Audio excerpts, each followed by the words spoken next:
Bonjour à tous, bonjour à toutes. Voici ma vidéo débrief du match d'hier entre Montpellier et Lille et qui s'est terminé sur le score de 3 buts à 1.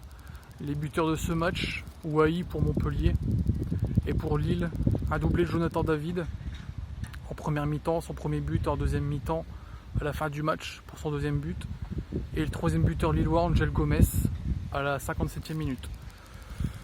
Sur ce match, bon match de l'ensemble de la part de toute l'équipe. On reviendra un petit peu sur le cas de la défense un peu plus tard dans cette vidéo.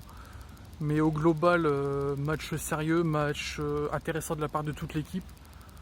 Bon, surtout en deuxième mi-temps où Montpellier a été à 11 contre 10 et où ça a été un petit peu plus facile de dominer le match. L'équipe a beaucoup proposé, a été intéressante dans certaines séquences de jeu et a été récompensée par la victoire et 3 buts marqués. Je vais revenir un petit peu sur la défense. En première mi-temps, catastrophique, et là ça s'arrange pas au fur et à mesure, je trouve. La première erreur de José Fonte, je crois c'était aux alentours de la 10-12e minute, où sur un ballon anodin, il ne dégage pas assez fort, sa passe n'est pas assez appuyée et ça revient vers le Montpellierin. Et Leonardo Jardim, si je ne me trompe pas, fait l'arrêt qu'il faut. Mais bon, c'était déjà pas brillant déjà sur ce début de match. Et que dire de cette erreur, de cette boulette? Il n'y a pas d'autre mot à dire là-dessus. On impute, je trouve, à Jardim, mais sur le coup, moi c'est mon avis, José ne le voit pas et intervient un petit peu de manière à gêner la sortie de Jardim, et il fait cette sortie kamikaze, et avec ce qu'il en découle, à savoir le but du Montpellierin. Après sur le match, il fait pas grand chose d'autre, surtout en deuxième mi-temps où il y a quasiment pas grand chose. Ou si Montpellier éventuellement à la mi-temps essaye de pousser jusqu'au deuxième but lillois, parce qu'il y a un partout, et à 11 contre 10, si tu es organisé, tu peux éventuellement essayer de marquer le deuxième but. Tu es à domicile, pourquoi pas. Pour en revenir aux joueurs, on va faire la revue d'effectifs. Leonardo Jardim, les semaines se suivent et se ressemblent. La sortie kamikaze, pour moi, je trouve que c'est peut-être l'arrêt, la boulette de trop. J'allais dire l'arrêt, mais bon, c'est plutôt une boulette. Il n'est pas en confiance, et le club, son objectif c'est le top 5, et tu ne peux pas prétendre au top 5 avec un bon gardien dans un premier temps et une bonne défense. Bafoué déjà quitté, match sérieux de sa part comme d'habitude. Je commence à comprendre maintenant un petit peu ce que Paulo Fonseca veut faire avec lui. C'est plutôt en phase offensive, 3-5-2. L'équipe qui joue en 4-2-3-1 se mue en 3-5-2 et joue le rôle du troisième défenseur central, ce qui permet à Ismaili sur son côté gauche de monter, de proposer. En parlant d'Ismaili, comme d'habitude, pour moi c'est vraiment mon coup de cœur de ce début de saison. De mieux en mieux. Je l'ai trouvé un peu mieux physiquement, surtout en première mi-temps où il a pu récupérer quelques ballons sur son côté. Il n'a pas été récompensé avec ce tir à la 10e minute sur le poteau. Concernant la défense, José qui fait quand même une belle boulette sans conséquence, mais voilà. Sur le but Montpellierin, pour moi il est quand même pas exemple de tout reproche aussi. C'est un but à Jardim, mais je l'impute un peu aussi à José.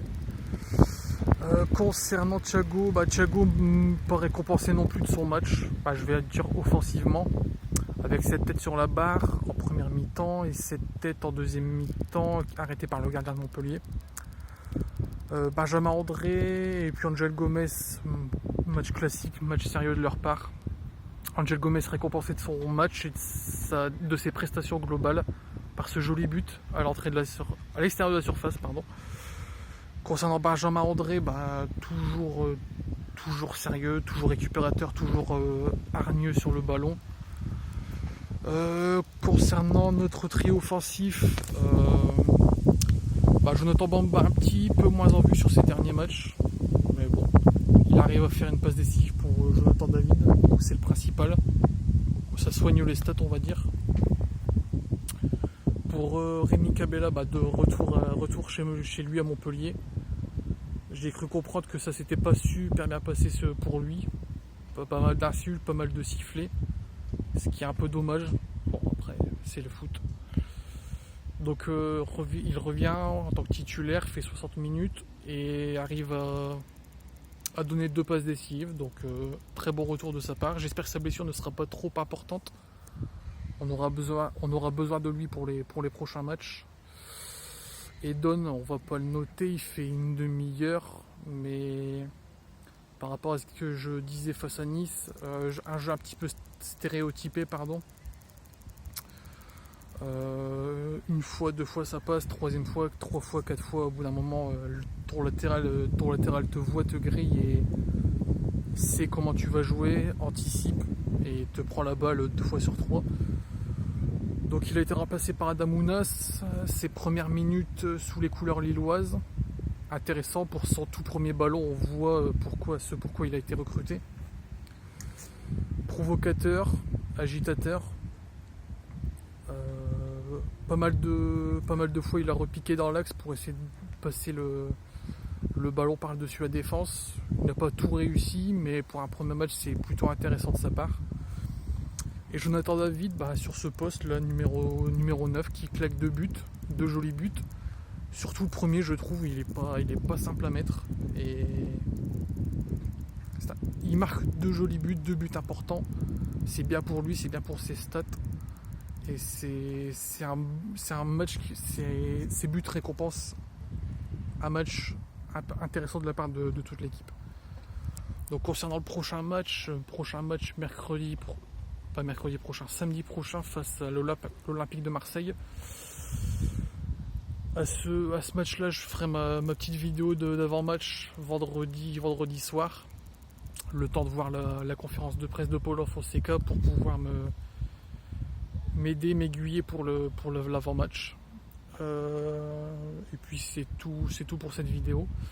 Si vous avez apprécié, le petit like, le petit commentaire et pourquoi pas le petit abonnement, ça fait toujours plaisir. Sur ce, un bon lundi, profitez bien de la semaine. Si vous êtes au travail, bon courage à vous. Et sur ce, nous on se donne un vendredi. Allez le LOSC!